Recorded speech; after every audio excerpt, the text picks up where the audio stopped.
श्री हरिवंश, श्री राधा वल्लभ, श्री हरिवंश।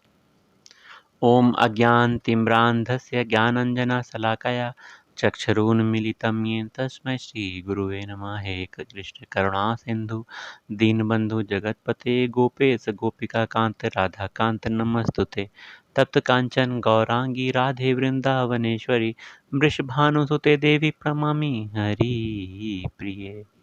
भक्ति की सिद्धि होने पर सुख दुख लाभ हानि आदि सारे द्वंद्व अपने आप मिट जाते हैं। फिर किसी पदार्थ की कोई इच्छा नहीं रहती है। मनुष्य के जीवन का एक भी क्षण भगवान के विपरीत नहीं जाना चाहिए। मतलब प्रत्येक समय भगवान का चिंतन होना चाहिए, तभी भक्ति सिद्ध मानी जाती है। यह सिद्धावस्था कैसे आएगी? निरंतर अनन्य भाव से भगवान के नाम का, भगवान के रूप का, भगवान के धाम का चिंतन, भगवान की सेवा, संतों की सेवा। आज दान के महत्व को आपको समझाते हैं कि आप जो दान कर रहे हो उसका भागवतिक क्या महत्व है। जो आपने दान किया है उसका क्या पुण्य आपको मिलेगा। जरा ध्यान से विचार कीजिएगा कि आपने जो दान किया है उसका क्या पुण्य आपको मिलने वाला है। मान लीजिए आप वृंदावन धाम या अन्य धाम जैसे अयोध्या धाम आदि में दान करते हैं, धन का दान करते हैं, वस्तु पदार्थ का दान करते हैं, तो इस धाम में कौन रह रहा है? यह धाम वास्तव में भगवान का घर है।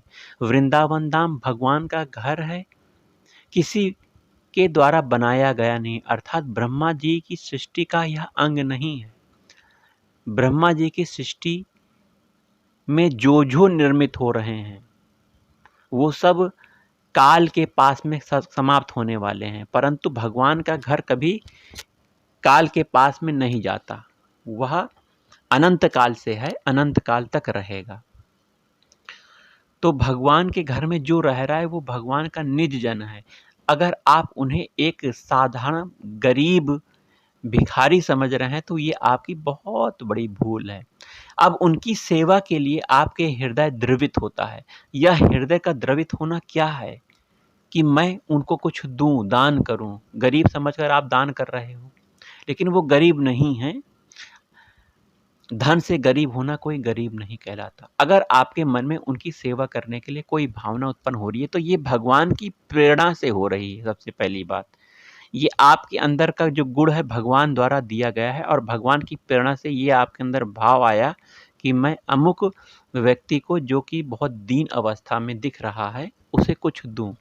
यद्यपि आपने उसे 50 रुपये या 100 रुपये दिए या फिर कुछ फल दिए या आटा दाल चावल दिया, तो अब वह उसका क्या करेगा? वृंदावन धाम का निवासी जो कि भगवान का भजन कर रहा है, नित्य भगवान के नाम का जाप कर रहा है, उनके ही आश्रित है, तो वो उस धन से ऐसे पदार्थों को क्रय करेगा जिससे भगवान की सेवा हो सके। जैसे धूप बत्ती, चंदन है ना, उसका उसने क्रय किया, उसको उस चंदन से भगवान को चंदन लगाएगा, भगवान की आरती करेगा, भगवान के कपड़े खरीदेगा, या फिर भगवान को पवाने के लिए भोग पदार्थ आटा दाल चावल खरीदेगा या फिर फल खरीदेगा।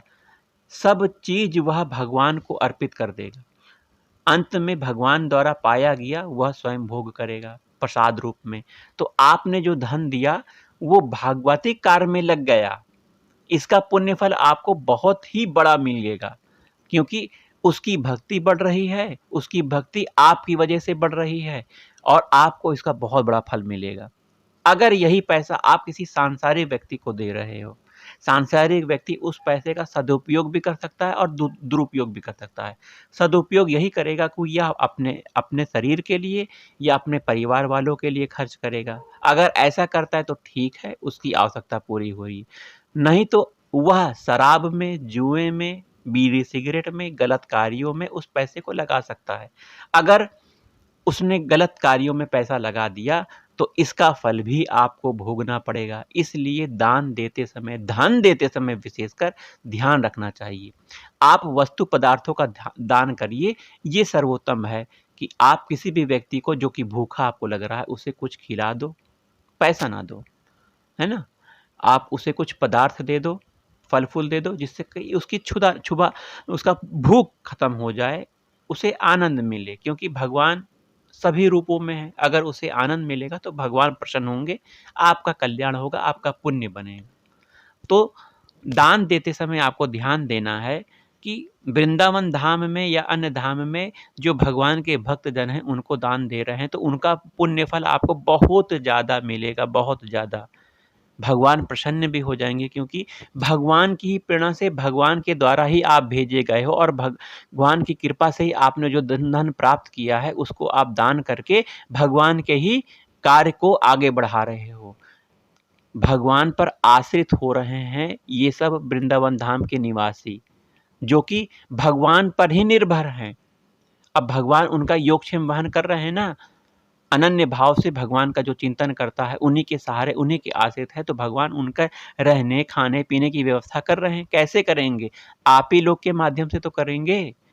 भगवान साक्षात आप ही रूप के रूप में आएँगे। सर्व जगह भगवान व्याप्त हैं, हर जगह। आप में भी हैं, हम मेरे में भी हैं, जीव-जंतु में भी, पेड़-पौधे में, हर जगह मेरे प्रभु का वास है।